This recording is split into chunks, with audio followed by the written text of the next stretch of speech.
slikti, cik slikti, un kas no tā ir ganādiem? Question from Jelgava. It's like Pittsburgh in Latvia. Another country, not Riga. But he asked, very nice film, a lot of funds, of course, sympathy for the filmmaking and for the protagonist. But is there really also help for Gennady from this film? Like, I don't have any sort of fund set up. Gennady has his different ways of raising funds, and I believe he'll be, using the film if he, so chooses to do it. I know he has been able to draw more attention to his efforts and things because of the film. There was a small theatrical run in Ukraine, and the film played in Mariupol for I think 2 weeks or something. Not that, but he tries to get attention from deep pockets in the west of the U.S. So people throughout the process of seeing the film have asked or found different ways that they could connect and help. Is that what the question? Yeah. Vai jums iztulkoja ausīs, vai man jāiztulko? Okay, he gets it. Okay. Oh, that's mācītājs Ivo no substitution, almost the substitution of you. Jā. Vispirms paldies par brīnišķīgu filmu. Thank you for the brilliant film. Man fascinē viena lieta, un man ir grūts, es saprotu, kā mums visiem, kas šeit ir auguši, Čiburaška kaut ko izsaka, bet ka tik veiksmīgi varēja to salikt kopā, tas man ir pārsteigums. I'm fascinating how Čiburaška played the role in the film. It was very surprising for me. Thanks. Jā, jums tas izdevās ģeniāli. Nezinu, kā jūs dabujāt gatavu, vai Google Translate vai kaut kā citādi. I don't understand how you get this reel through Google Translate. And Well, I mean, that was the... Okay, so I first learned about Crocodile through the scene you see in the beginning of the film, because he kept introducing himself to kids as this, and I said, what is that? And he pulls open his laptop and shows me. I saw an immediate parallel with Abramika, or Irina, the woman who he had incarcerated, the sort of lower tier drug dealer. And I was instantly saw that, like the Crocodile has this adversary and it's this older woman, and that was interesting to me. So I knew I wanted to look into that later, but but I didn't consider using more of the cartoon to provide more context because I didn't know that it was there. I mean, I knew that other cartoons existed, but I just didn't realize that it would become a narrative device until late in the process, and I started watching it. But yeah, so I watched it initially on YouTube because that's where I had it. Then I eventually bought a DVD and worked with my translator to make sure that... Un ja drīkst vēl viens jautājums, es saprotu. Jā. Un ja drīkst vēl viens jautājums, mākslas filmu žanrā bieži gadās filmas galvenie aktieri, filma tik ļoti iespaido viņus, process viņus tik ļoti aizrauja, ka, piemēram, apprecās vai izmainās viņu dzīvi. Kā ir ar jums, filmējot šo filmu, kas no tā, ko jūs redzējāt, un kā ir izmainījis jūsu dzīvi, jūs personīgi? The question, how this film influenced your personal life? I'm a miserable person. No, There's a lot. It was a very intense process for me. I spent, because I edited the film as well, that had I think deeper effect on me, a deep slow effect, because I'm in the edit suite all day, all night, obsessively working on it. A lot of footage was intense. A lot of his archival footage, with funerals, children with the track marks, that's just like the ones that made it into the film. There's just so much of this footage, so you're dealing with that, and that has an effect on you, whether you can quantify it or identify it or not. So it affects you. Even being there, we were attacked by a pro-Russian mob whenever we were in Mariupol, and that was the first time I ever had somebody want to kill me. Looking at another person's eyes and their bloodlust. Who wanted to kill you? Drug dealers? The people that were attacking us. No, we weren't drug dealers. This was after. So we started before the Euromaidan revolution, and then so this was one of the trips we made after the fact, and we were there for the Crimean referendum, and that's when tensions were really starting to get especially high in the east. It was actually the first act of violence from a rally in Mariupol. You can look it up. I wrote an article on Vice about it and cut a little video because the camera audio was rolling, but they attacked us, destroyed the van, and so that affected me a lot. And yeah, it's hard to say exactly, but you definitely leave your projects with effects, especially intense ones.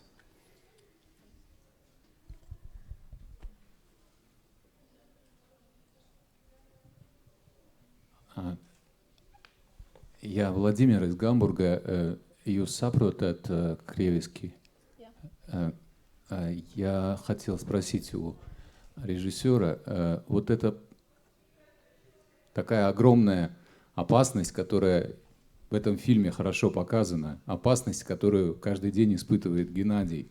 Вы ее испугались, вы, как режиссер? Вы больше не будете снимать здесь на границе между вот там, где так опасно, там, где может быть еще опаснее, то есть вот на ваш автобус нападали, но может быть здесь тоже еще есть интересные сюжеты для вашего кино. Собираетесь ли вы снимать здесь еще на границе Европы и России?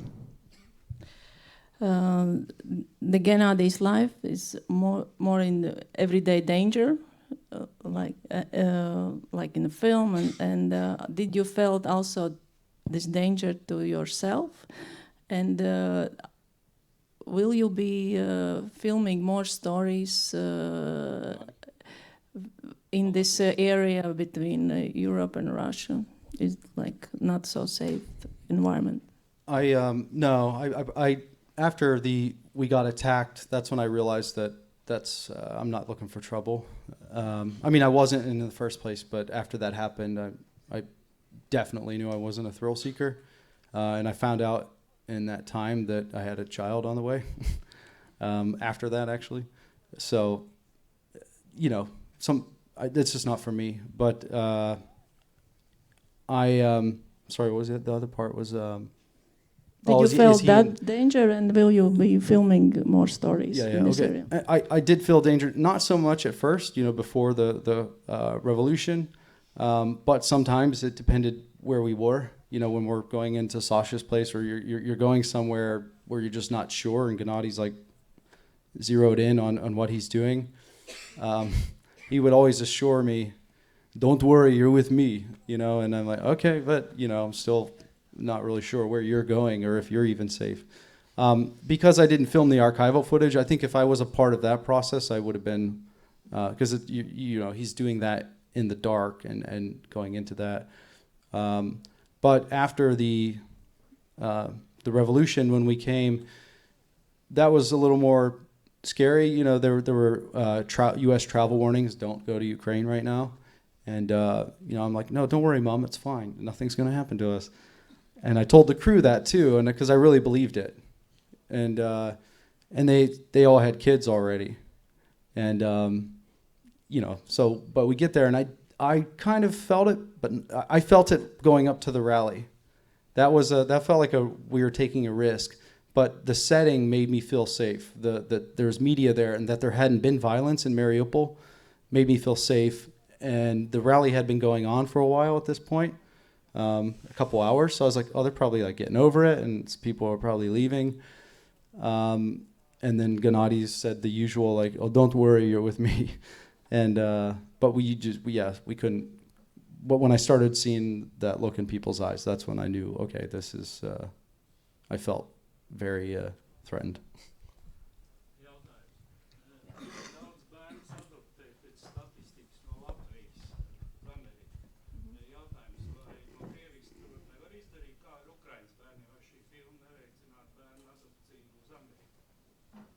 The question about the adoption topic. There are many Latvian kids who are adopted to United States. Do you have information? Is it possible for Ukrainian or Russian kids to be adopted in U.S.? I think that's no longer permissible. I think that got shut down. I mean, somebody could correct me if I'm wrong. I don't think Russia allows adoption to the U.S. any longer. I don't know about Ukraine. I think that might actually be no longer an option as well. I'm sorry, I don't have a whole lot of information on international adoption. But Gennady has 32 adopted kids. Is it allowed? Oh, no. And he doesn't care. I mean, it's just with anything else, the authorities come, he tells them to essentially, go away. He says, try to take my kid. And I think the interesting thing is that when people do that, when he's breaking the law and somebody challenges him, he counters with his sort of the ethics. Like, is it more ethical for him to go away and to be miserable or to be with a family? Is the law more ethical or is this situation more ethical? And, what I tended to see, and I think this is why I used that part of Chibarashka and Friends when the soldier or the soldier police, whatever, comes up to him and says, "Hey, did you steal the compressor?" He's like, "Yeah, but look what I did with it," and he's like, "Okay, great." It's kind of like that in a lot of these situations when people realize, all right, I get it. I'll look left or something. How kids reacted to the crew? They're all used to cameras. So some of them were just indifferent. They didn't really care. It was very different than India. In India, you had to bat people away from you. They loved it. And these kids didn't really care that much, mostly, because they're just more used to it. We interviewed a lot of kids. Of course, it's not in the film, but just to understand them, understand their place and how they feel about it. So that's mostly indifferent. Sorry, could have answered that real fast. So I will try to ask my question in English. So in movie I saw a lot of Gennady trying to save someone and to do all these things that are really unbelievable and just really, really courageous and amazing. But I wondered, because there wasn't a lot of it in film, how much time or did he spend much time, or I don't know how to ask it correctly. With his family or with the kids?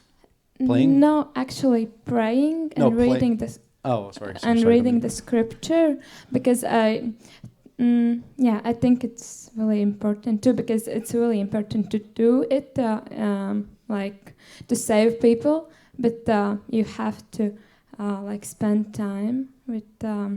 You have to do your job, right? Yeah, who gives you the power to do it, because he's a pastor and he's a Christian. So I just thought about that part, because his job is really, really awesome, and I just think about how is his relationship with God. And okay, I don't know the specific details of his I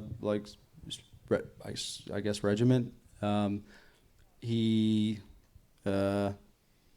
preaches. Tried to show different ways that through the women's prison he preaches on Sundays, but not all the time. But I think usually he's got I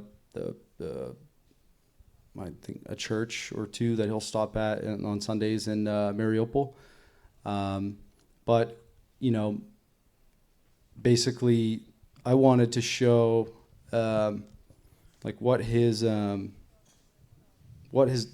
what comes through, how he's defined through his dialogue with people. How does that inform you about him as a person, as a character? I asked him different ways. How do these things influence you? Do you save kids or pull kids off the street or try to help people to expand your church? What's your goal? But yeah, he would say things like, I don't do this to put people in my pews. I do this because people need a normal life. But yeah, I mean, I would imagine he'd wake up and perhaps do spiritual things, but I don't know for sure. I used to be a Christian, and I would do things like that, but it would be at different times or something like that. But I don't know.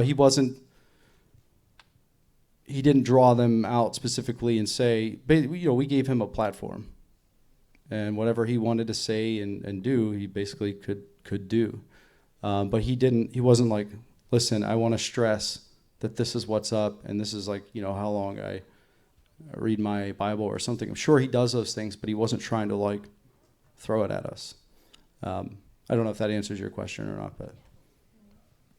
Did he actually have a lot of time to spend with the kids and family? How much time did he spend with family and kids? Yeah, if you kind of watch him, of course, we're looking at very specific things in his life, and I always try to tell people this isn't like conclusive Gennady. This is me looking at parts of his life that I found interesting. His work, his kind of social work, and how it sort of blends into his life and his different motives for doing it, because I think he has a lot of motives.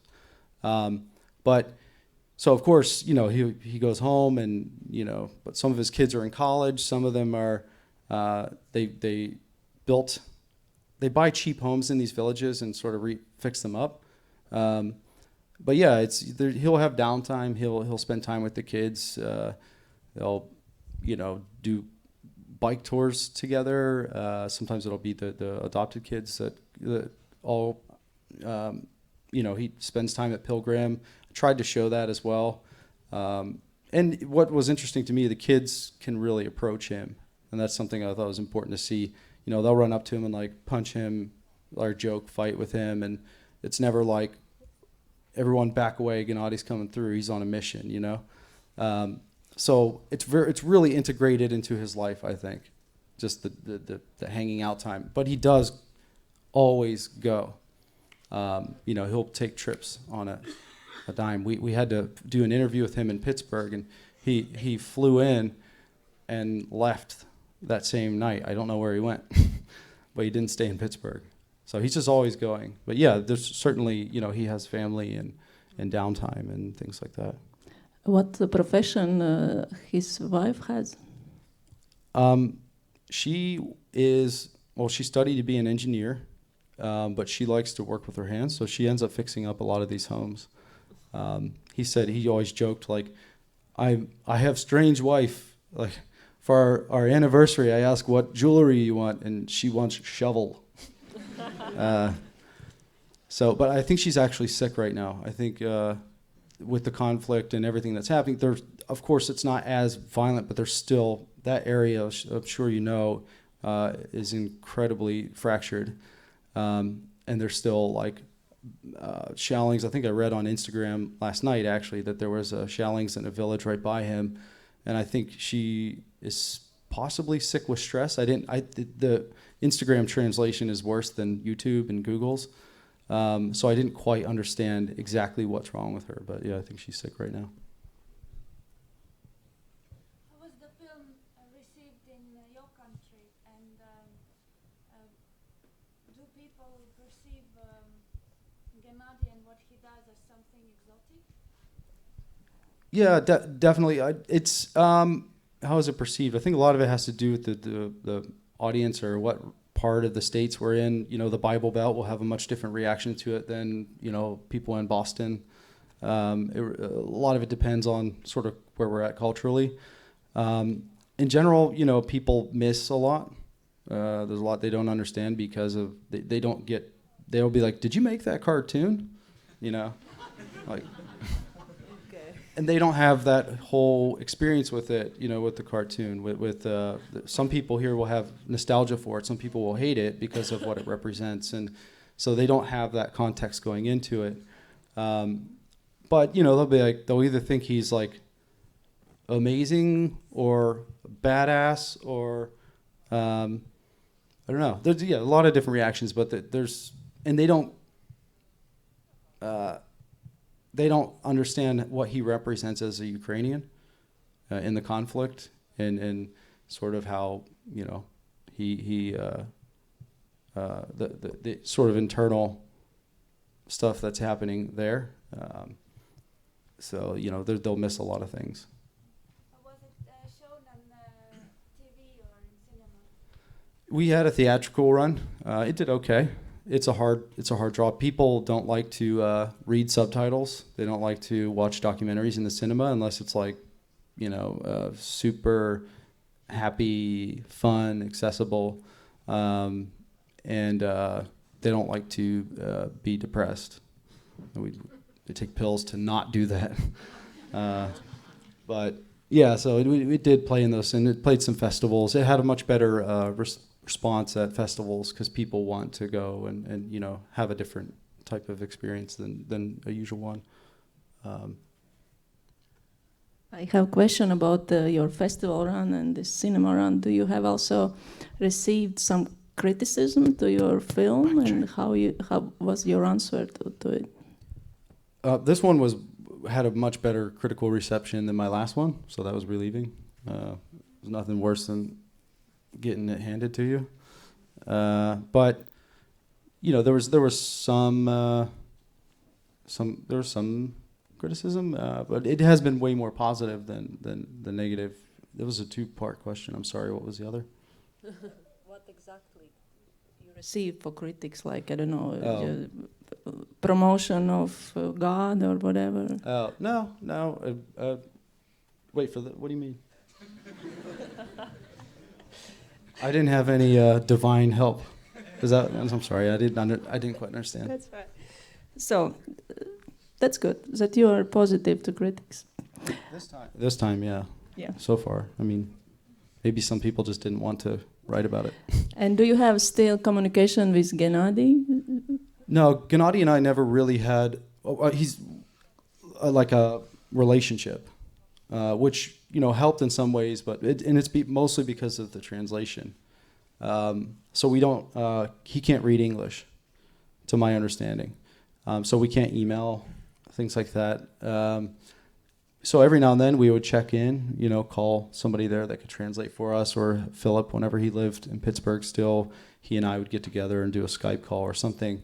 But we don't have like a close bond. And that helped for filming because it hurt because I had to do a lot more work to make sure that Gennady was, I was getting the Gennady, getting him, who he is. But it also helped because I was much more objective, I think. But yeah. Would your film be different without Euromaidan, and how you will plan end it? Yeah. I have no idea what. But that's how documentary goes. You go in thinking, oh, this might be the story, But I went thinking he was still every night pulling kids off the streets. That's a huge disconnect. And I got there and I realized that I found his work more interesting because it was more nebulous. It had evolved and had changed with the city. And, he was more, it was more, I think, morally complex because people could be like, oh, yes, of course it's right to just grab a kid off the street. It's wrong not to. Who cares what the law is? But then you get into more gray areas where you start doing social work without jurisdiction, basically. So that started to change, and that, to me, he became way more interesting. And then the revolution. And at first I was like, I really hope I don't have to turn to that. Because I didn't see the connection, wait, this is somebody who's really fighting for his country in a different way, trying to make, Ukraine, Mariupol, a better place around him because he loves it. And I didn't, there's so much I just didn't understand at first. And then they came to the doorstep, and there's no way to avoid it because it obviously, as you know, affected everybody's lives. And it was just this force that, you couldn't control. So we had to look at it. And, yeah. So more questions? I just want to say some nice words about the filming, about the editing. It's really nice shot, even though it's documentary. As a filmmaker myself, I want to say, well done. And another question about the process. Did you stage some of the shots, or it was 100% like what Gennady do? He goes to swim in a cold time. Or?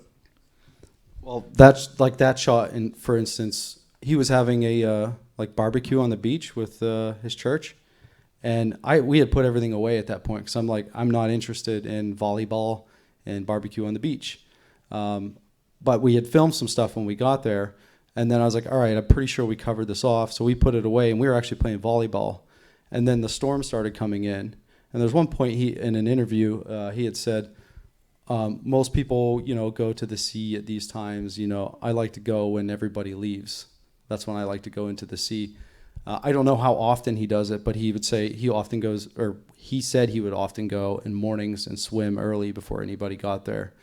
So he starts taking off his clothes and he jumps in the water. And I was like, get the camera, go get the camera, go get the camera. So John runs up through the sand, gets a camera, no audio, and he just starts shooting him off with a long lens for a while. And then eventually there's a scene, and I almost put it in the film because I didn't want people to think I stage it. I don't like doing that. I don't do it. And then there's a point when Gennady's just sort of floating there, and he looks back and he sees it. It's in we shot at 120 frames per second. He's like, because he knew we weren't working, and he gets in the water, and then we start working. And then he comes out and throws himself down and lays there. He makes himself a pillow and lays there. That, surely, Gennady was, that's when it turned on, and his camera awareness and all that clicked in. I doubt he makes sand pillows and lays on the beach. Maybe he does, I don't know. He just got out of the water, fell down, and did it. And John is an incredible DP. He had the tilt shift on there, and he just got down and did it. And what was amazing to me with the tilt shift is how that ended up working so well with the narrative. We could talk about that another time, but no, I'm not into that. And actually, the second day I was there, Gennady was like, I got this Soviet boat. We can go out into the water if that's interesting for you, and me and the kids can go swimming if that's interesting for you. I said, oh, is that what you do? And he said, yeah, we can do it. And then I went to my hotel that night, and there was a video online on Facebook that he had just posted that a small crew had come in and done a very short piece on him. And I watched it, and they're jumping off the Soviet boat into the water. And so I went in the next day. I was like, I don't think you understand what I want to do. You don't have to do tricks for me. You don't have to set things up. I just want to film you working. And he's like, okay. So many times we'll be following him around. He'll say to people, yeah, I don't mind these guys. They follow me like shadows. I don't know what they want.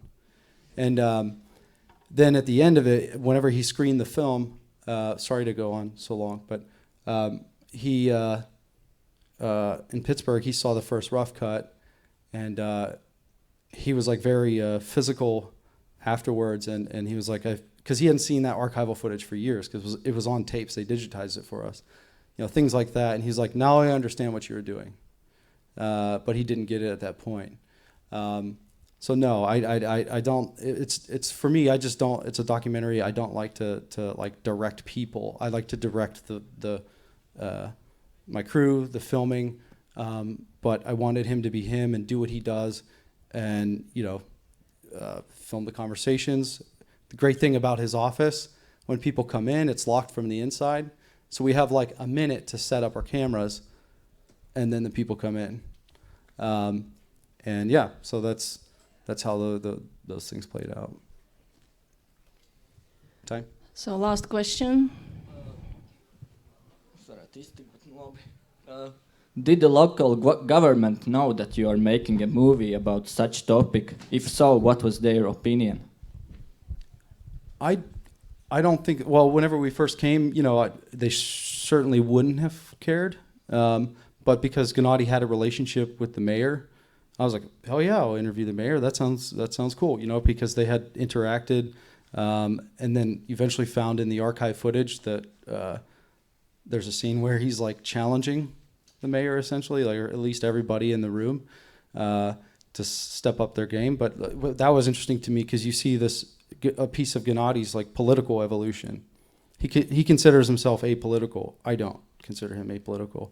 But it's fine, But yeah, the mayor was enthusiastic to be in the film before we, because they let me go in to interview him, which is what you see in that scene. But they didn't really care. I mean, we went to police stations and they didn't want to be filmed because Gennady went in to like challenge them about Luba and things like that. So some of them, they just wouldn't let us film them, but they didn't mind about the documentary. As far as like the tensions with whenever we went back around the time of the Crimean referendum, they had way bigger fish to fry. So well, I mean, they could have been concerned about propaganda, but some people took care of that and beat us up. Okay, and last question from my side. You make film in India, in Ukraine, so Latvia is pretty safe place now. What topic will drive you to make film in Latvia or maybe other countries? What's the next topic theme you are interested in? Antonio Brown. I'm sorry, you don't know who that is. It's Cheburashka in America? Yeah. No, I really want to do something where it's very safe, maybe funny, makes me feel good about myself. I don't know. So maybe Antonio Brown, he's an NFL football player. Don't quote me on that because I don't. Yeah. I don't know. I'd like to. I think maybe that'd be interesting. Or I actually want to try something narrative, not a feature film, but like something more episodic. So good luck. Find some Thank you. great stories, more light, more fun for yourself as well. And thank you very much for joining us tonight. Thank you, everybody.